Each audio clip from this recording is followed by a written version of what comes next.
अस्मत साहिबा, आप ये बात जानती थी कि ज़मरुद माँ नहीं बन सकती? क्या उसने खुद तुम्हें बताया है? जी, उसने खुद बताया। और तुमने क्या किया ये सब सुनकर?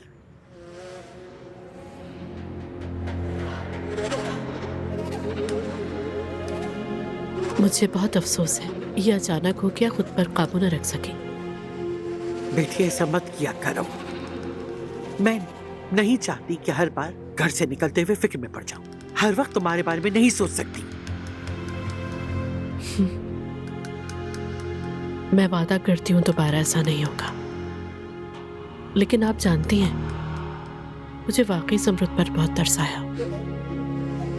मैंने कभी भी नहीं सोचा था कि ऐसा होगा। और अदनान का क्या? उसने ईशा को दफन किया और ज़मरुद को सिर्फ अपनी औलाद का मसला है। अस्मत साहिबा, शायद इसी वजह से आप मुझे सब्र की तलकीन किया करती थी, मगर वो कभी अलग नहीं होंगे और अब मैं भी उनसे कोई ऐसी उम्मीद नहीं रखूंगी। तुम नहीं रखती, मगर वो तुमसे जरूर कुछ तवक्को रखेंगे। सब्र करो।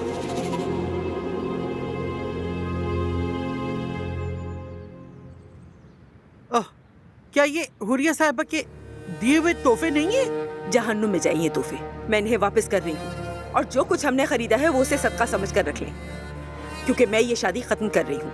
देर होने से पहले हम इसे रोक देते हैं। सुनिए, अब मैं सोच रही थी अब जबकि हालात काफी बेहतर हो चुके हैं, पुरसुकून है, तो क्यों ना इन दोनों की शादी कर दी जाए। अगली गर्मियों में कर देते हैं। हुरिया साहिबा, हमने अभी अपनी पोती और सोहा के शौहर को दफन किया है। क्या बात कर रही हैं आप?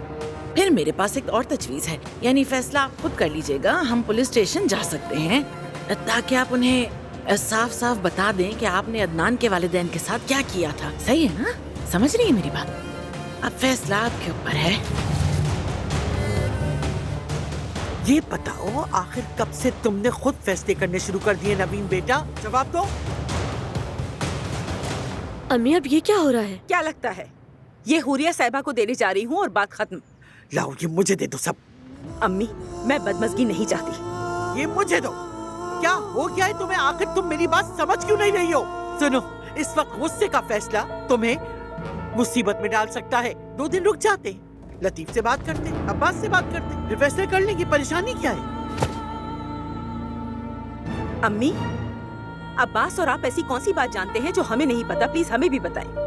1 हफ्ता पहले तक तो आप हुरिया और मलिया से सख्त नफरत करती थी, फिर अचानक क्या हुआ जो आपने उन्हें सर पर बिठा लिया?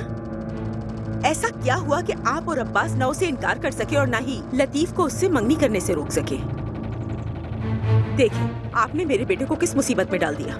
सुने, लतीफ को कुछ भी नहीं हुआ है अम्मी। उस पर कोई मुसीबत नहीं आएगी। मुसीबत तो मलिहा पर आएगी। मलिहा को और ज़मरुद आपा को आपकी वजह से सब कुछ सुनना पड़ा। यहाँ सिर्फ एक ज़मरुद आपा ही है जो आप सबकी इज्जत करती हैं। अगर आपको बस चले तो उनकी जिंदगी भी बर्बाद कर दे।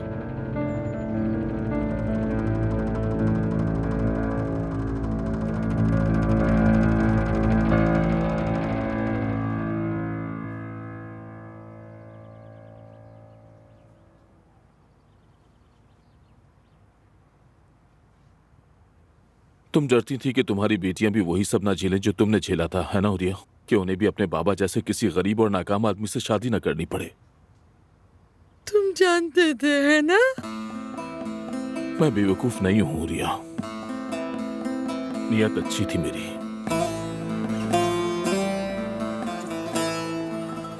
अगर मुझे कभी नुकसान हुआ तो अच्छी नियत की वजह से ही हुआ।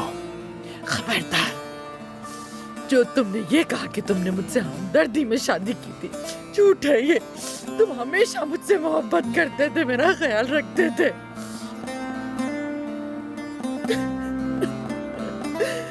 मैं अपने खानदान की सबसे खूबसूरत लड़की थी। सब देखते थे मुझे।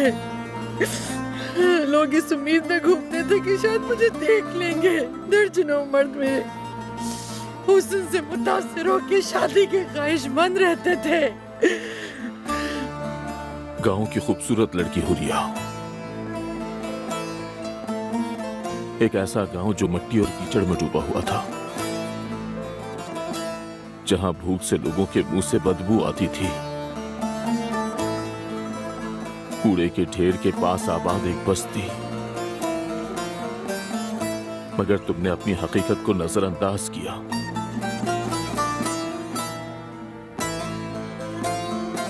और खुद को सबसे अमीर आदमी के हवाले कर दिया।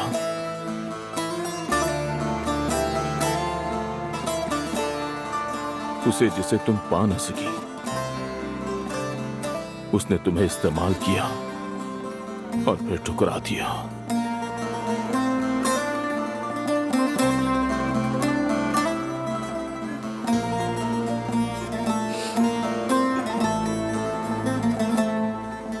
मगर मैंने तुम पर तरस नहीं खाया था हुरिया। कसम खाता हूं मैंने तुम पर तरस नहीं खाया। मैंने तुमसे मोहब्बत की थी। मुझे उस मासूम बच्ची पर तरस आया था, उस बच्ची पर जो तुम्हारे पेट में थी। मुझे जमरुद पर तरस आया था। काश ऐसा ना करते तुम कभी, जमरुद पर तरस ना खाते और मुझसे शादी ना करते। काश मैं किसी खाई से कूद जाती, खुद को इस सबसे बचा लेती मैं खुद को।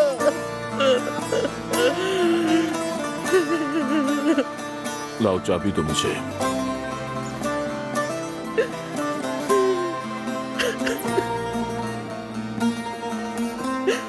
सुनो, मैं उस लड़की को नहीं देखना चाहती। उससे कहो अपने कमरे में खुद को बंद कर ले, ठीक है? लो।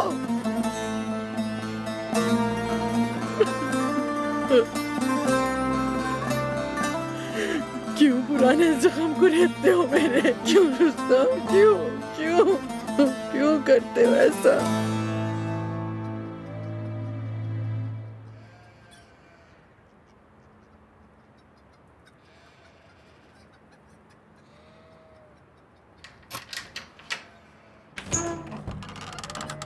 बाबा, बेटी बाबा जान, उठो बेटी, उठो। आओ मेरी जान। बाबा, बाबा। ठीक है मेरी बेटी, आ जाओ, आ जाओ, चलो। तुम्हारी अम्मी तुम्हें नहीं देखना चाहती, अपने कमरे में जाओ। बाबा जो कुछ भी हुआ गलती से हुआ, मैं शर्मिंदा हूँ। कोई बात नहीं बेटी, चलो अपने कमरे में चली जाओ। आओ मेरी प्यारी बेटी, आओ। हाँ मेरी बच्ची, मेरी प्यारी बच्ची।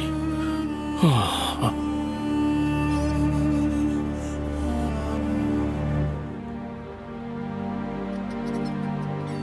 ये सब हुरिया का ही मंसूबा था। उसे डर था कहीं शादी मनसूख ना हो जाए, इसलिए अगर लतीफ के साथ सो जाए तो हम इस शादी से पीछे नहीं हट सकेंगे।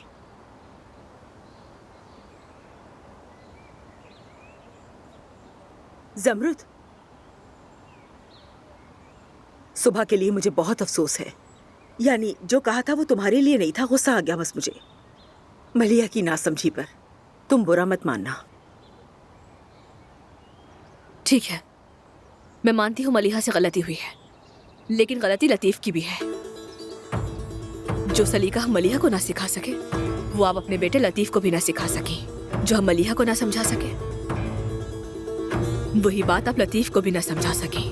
दोनों बराबर के कसूरवार हैं।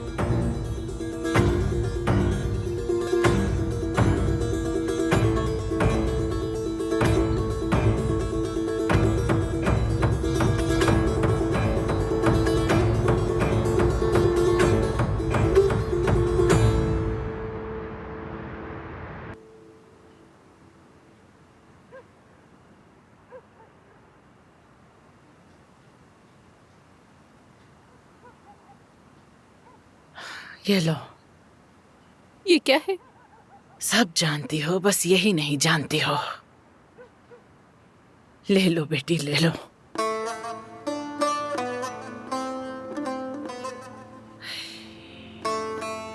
अभी हमें इस बच्चे की जरूरत नहीं। लो ग्लास मुझे दे दो।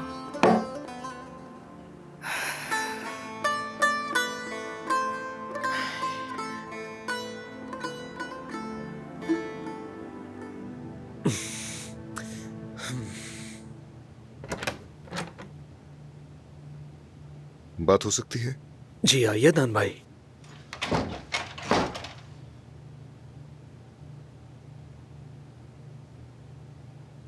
हम सब लोग जानते हैं कि क्या हुआ है।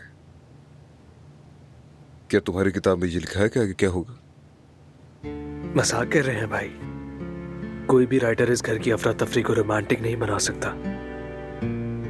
1 घंटे से पढ़ रहा हूं और एक लफ्ज समझ नहीं आ रहा। मेरा दिमाग पूरी तरह उलझा हुआ है, समझ नहीं आता क्या करूं। लेकिन कुछ और तो जानते हो, मसलन ये कि मलिहा से मोहब्बत करते हो या नहीं? तुम मलिहा को चाहते हो? बताओ लतीफ। बात ये नहीं अदनान भाई, मतलब हम एक दूसरे के करीब तो थे, फिर मैं घबरा गया और अचानक बाबा और दादी ने कह दिया कि मुझे उससे शादी करनी है। लतीफ, तुमने शुरू में ये बात क्यों नहीं की? गलत मत समझिए भाई, उन्होंने मुझे मजबूर नहीं किया, मगर ये शादी की बात करने की कोई उम्र ही नहीं थी मेरी। जो होना था वो हो गया। हम किसी न किसी तरह हल निकाल लेंगे। लेकिन अगर तुम्हें वो लड़की पसंद नहीं थी तो उसके साथ रात क्यों गुजारी? अरे बात ऐसी नहीं है भाई, मुझे नहीं पता, वाकई नहीं पता, नहीं जानता कि क्या करूं। मैंने कभी नहीं सोचा था ये सब हो जाएगा।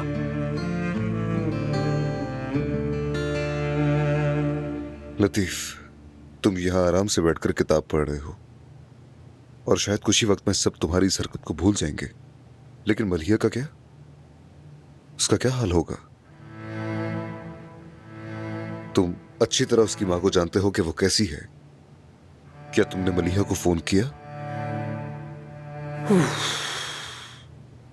उसकी अम्मी ने तो जीना हराम कर रखा होगा। हाँ, ये तो जाहिर है। जरा खुद को इस जगह पर रख के सोचो।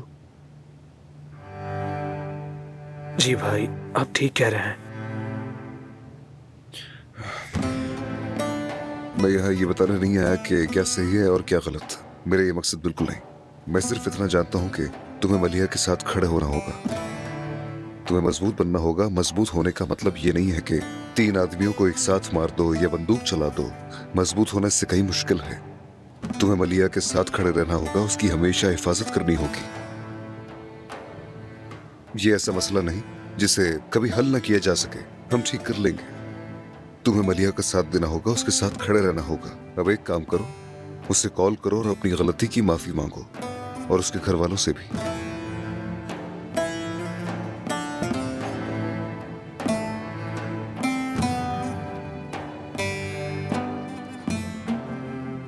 सारा दिन फोन हाथ में लिए बैठी रही, मगर किसी ने हमें पूछने के लिए कॉल नहीं की। हाँ, और करेगा भी क्यों? उसका मतलब तो पूरा हो गया ना। वो क्यों फोन करेगा? हाँ, खुदा जाने इस वक्त किस किस को मैसेज कर रहा होगा। है, ये सब आजमाइशें हैं बेटी, आजमाइशें। हाँ, देखो, लड़का बुरा नहीं है, मगर लतीफ है। चुप, मैं बात करूंगी, चुप करना। हाँ बोलो। वो मलिहा कैसी है? मुझे उसकी फिक्र हो रही थी। बात हो सकती है उससे? तुम उससे बात नहीं कर सकते, क्या कहोगे उसे? हिम्मत तो देखो जरा। इस वक्त मलिहा गोदाम में चूहों से दोस्ती कर रही है। समझ आई तुम्हें मेरी बात? उसके बाप ने उसे वहाँ बंद कर दिया है। हुरिया साहिबा, इसमें उसकी कोई गलती नहीं है। तो फिर किसकी गलती है बेटा? किसकी गलती है? हाँ लतीफ, मैंने तुम पर आंखें बंद करके भरोसा किया था बेटा। तुमने उसके जज्बात से कैसे खेला और अपनी माँ के गुस्से का निशाना बना दिया। कसम से तुमने मेरी नजरों में धूल झोंकी है लतीफ। शर्म आनी चाहिए तुम्हें, शर्म आनी चाहिए। मैं तुम्हें ऐसा नहीं समझती थी। बड़ा सुकून मिला। अम्मी, आपने क्या किया? आपने उससे इस तरह बात की कि अब तो वो मेरी शक्ल भी नहीं देखेगा। अगर ये वाकई सच्चा इंसान है ना मलिहा, तो चंद मिनटों में हमारे दरवाजे पे खड़ा होगा बाहर, तुम देखना। नहीं आएगा वो। नहीं आएगा तो नहीं आएगा। हाँ, वैसे भी मुझे अजमत साहिबा से 2-4 बातें करनी ही पड़ेंगी। अगर हम डूबेंगे तो वो भी हमारे साथ ही डूबेंगे इंशाल्लाह, फिक्र मत करो तुम।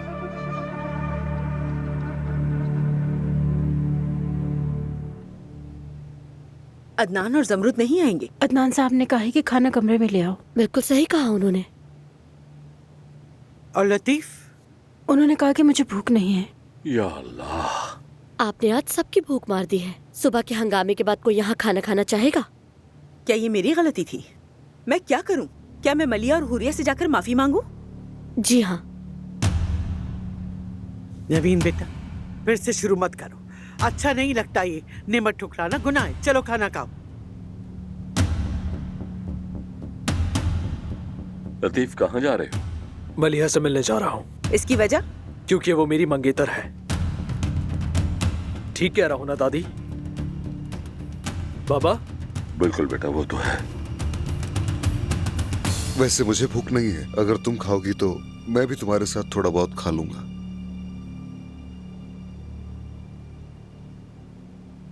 बाबा का सोच रही हूँ, न जाने कितने दुखी होंगे वो। अम्मी ने सारा इल्जाम उन्हीं पे डाल दिया होगा। जमरुद, फिक्र मत करो, मैंने लतीफ से बात की, वो सबसे माफी मांग लेगा, परेशान ना हो। मैं जिंदगी की सारी मुश्किलात बर्दाश्त कर पाती हूँ सिर्फ तुम्हारी वजह से। मैं हमेशा तुम्हारे साथ हूँ। मैंने तुम्हें दूध पिलाया, 9 महीने अपने पेट में रखा। तुम सिर्फ और सिर्फ मेरी बात सुनोगे।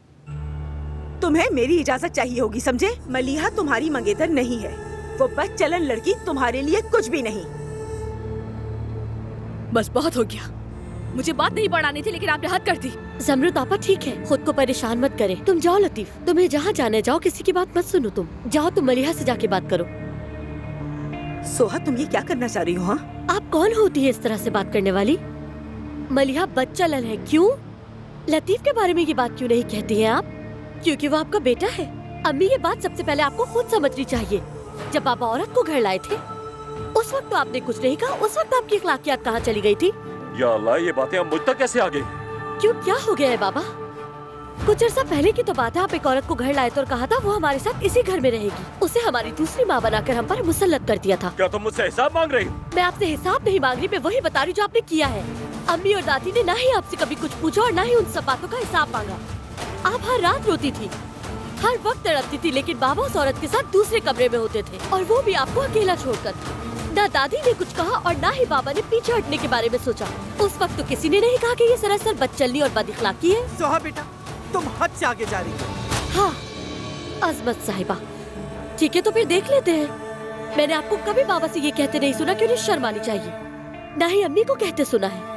ये रोती थी, आप तसल्ली देती थी, ये फिर रोती थी और आप तसल्ली ही देती थी। आपके पास मौका था कि आप हमें यहाँ से लेकर जाती और हमारी परवरिश करती, मगर मलिहा बदचलन है।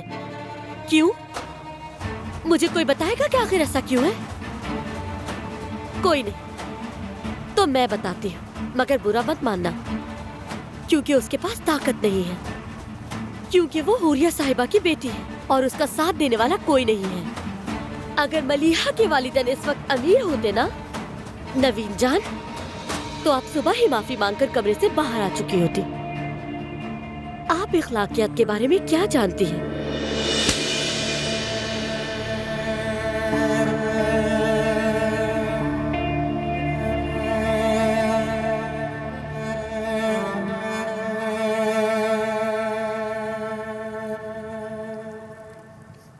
रुस्तम, जमरुद से इस बारे में कुछ मत कहना।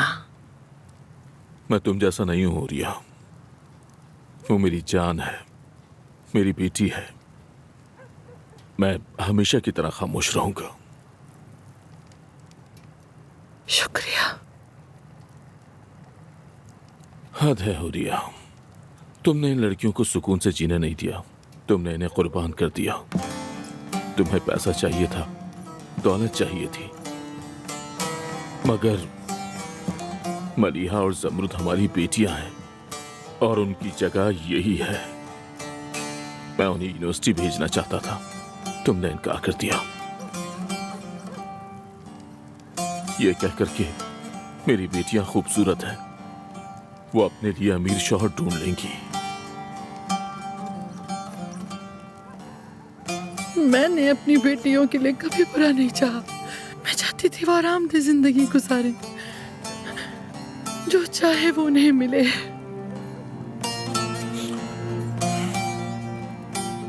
मगर हमारी बेटियों की जगह वो नहीं थी, उनकी जगह यही है।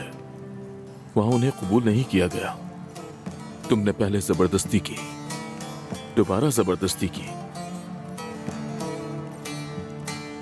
गलत जगह लगाया गया फूल भी मुरझा जाता है हुरिया, सड़ जाता है वो भी। दरख्त, कीड़े, मछलियां सब वहीं जीते हैं जहां उनकी जगह होती है, वरना वो मर जाते हैं, वरना वो खुश नहीं रह पाते।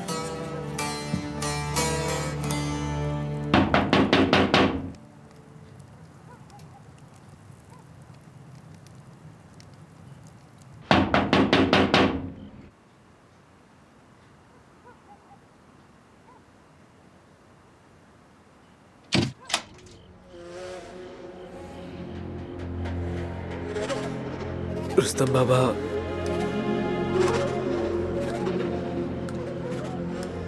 मैं वाकई बहुत कोई शर्मिंदा बात हूँ। नहीं, अंदर आओ।